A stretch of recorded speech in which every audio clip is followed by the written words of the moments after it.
Montana's Attorney General has launched an investigation into a California company's plan to take over the Hardin jail. The probe came one day after the criminal past of American Police Force leader Michael Hilton is revealed. Yesterday, concerned Montana citizens showed up at the Hardin jail, joining officials in the quest for answers.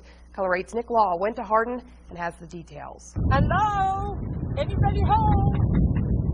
Tony Myers drove from Columbus, Montana in search of answers in the ongoing story between the Hardin jail and American Police Force. I just want to know who they are, why they're coming here, who they're bringing in. My job is not to give you the answers that you want. My job is to give you the information that I have been employed to release or not release.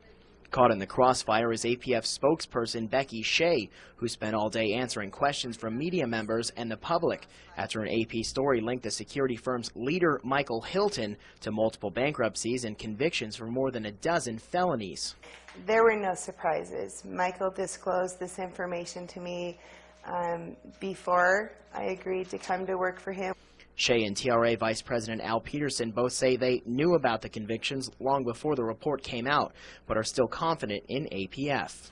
I firmly believe APF is legitimate and a solid corporation. Peterson declined an on-camera interview but released this statement saying, quote, "I believe that the TRA has a better chance of getting the detention facility open with APF than with any Montana officials. What do we have to lose if it doesn't work out?" End quote. APF also continues to stand firm on its stance to not release the parent company. That information won't be disclosed. But Myers and others like her pledge to continue their research. They're putting in a criminal to watch criminals? And try to get to the bottom of the mystery behind the Hardin jail. Reporting in Hardin, Nick Law, Color 8 News.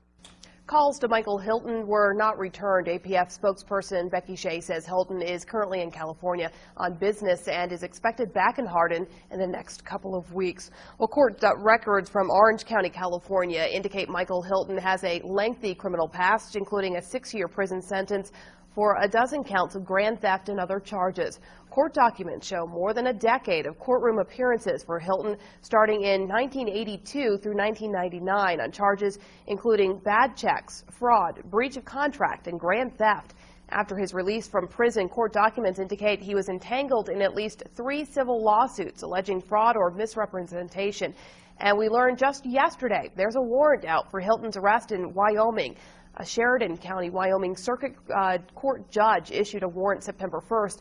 A court clerk says he was ticketed for driving with a suspended driver's license on Interstate 90 in Sheridan County on August 15th. The arrest warrant was issued after he failed to appear in court.